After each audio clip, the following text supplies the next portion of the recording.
All right, let's talk about something we've all experienced with AI. What if your AI assistant stopped trying to be, clever and just listened? I mean, really listened. Today, we're diving into a brand new generation of AI where discipline, not just raw intelligence, is the killer feature. We're talking about GPT 5.2. Seriously, just think about it for a second. You give an AI a command, and it does exactly what you ask for. No extra stuff, no weird tangents, and definitely no made-up details. That's the simple but honestly game-changing promise we're going to explore today.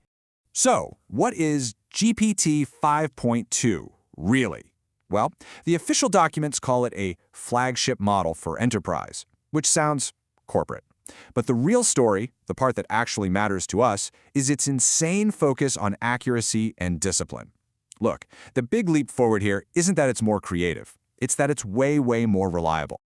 Okay, so to really get what makes this thing tick, we've got to look at a huge shift in how this AI actually behaves.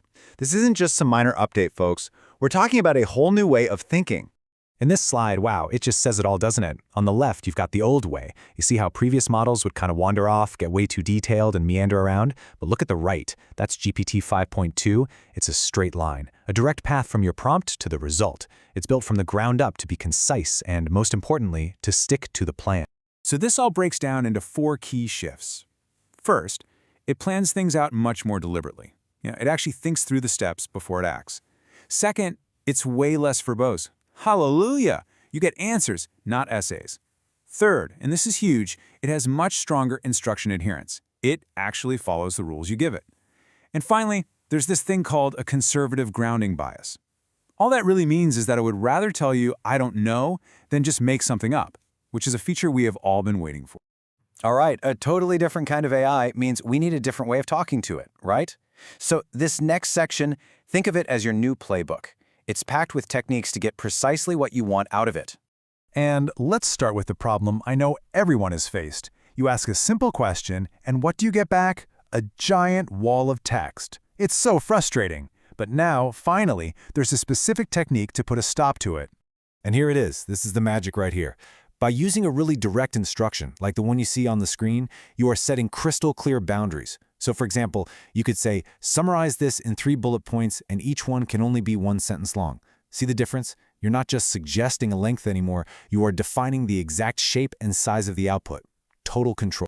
Okay, next up is a problem that drives developers crazy. It's called scope drift. You know what I'm talking about. You ask the AI to code a simple, basic button, and what you get back is this fully animated, custom-styled, rainbow-colored component that you never, ever asked for. Yeah, it's creative, I guess, but that was not the goal. So the solution is to lay down the law with a prompt like this one. And pay close attention here, because you're not just telling it what to do. The real trick is you're explicitly telling it what not to do. This is how you keep the output laser-focused and exactly as minimal as you need it to be. You should really think of these commands, phrases like implement exactly or no extra features, as powerful guardrails for the AI. They just keep the whole process on the right track. It completely transforms the AI from this, overeager puppy of an assistant into a true precision instrument that follows your blueprint to the letter. But what happens when your request is a little vague, a little ambiguous? Well, older models would often just guess. And let's be honest, a wrong guess can be anything from annoying to downright dangerous.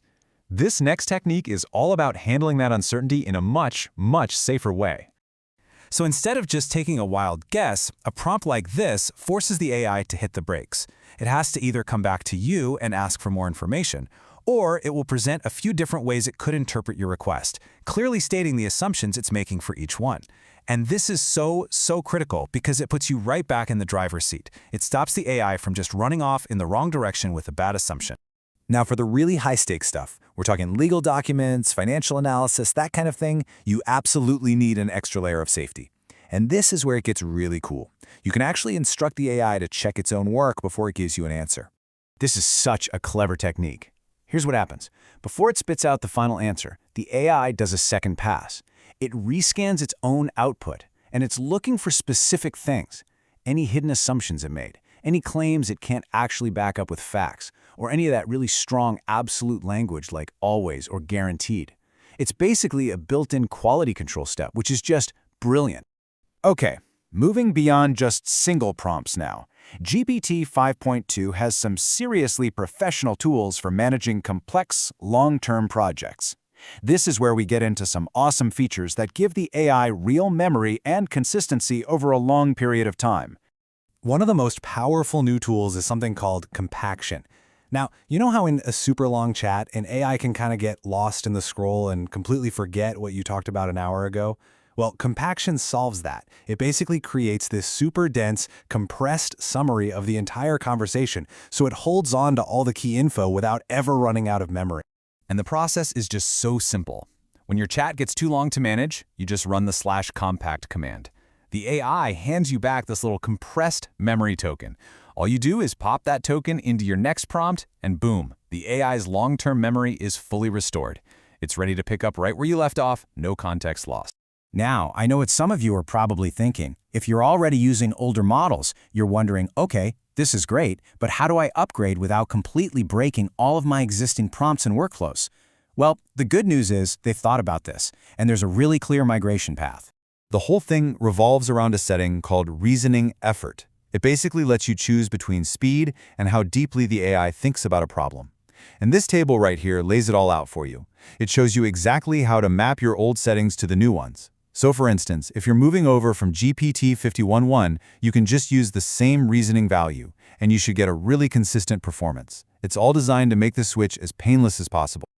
All right, let's zoom out for a minute. We've gone through a lot of the technical details, but what does this bigger shift, this move towards a more disciplined AI, what does it actually mean for how we're all going to be working with these tools in the future?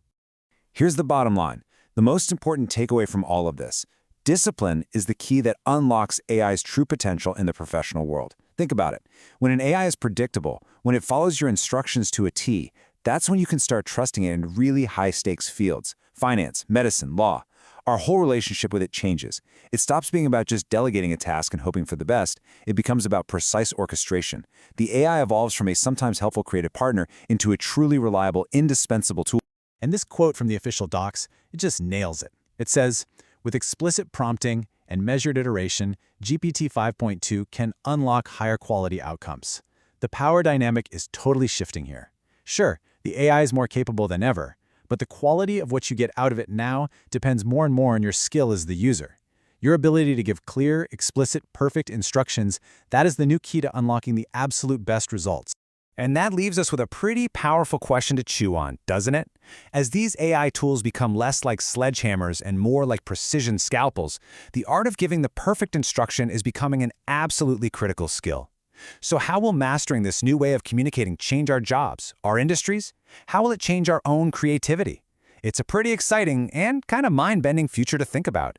Thanks for joining me for this one.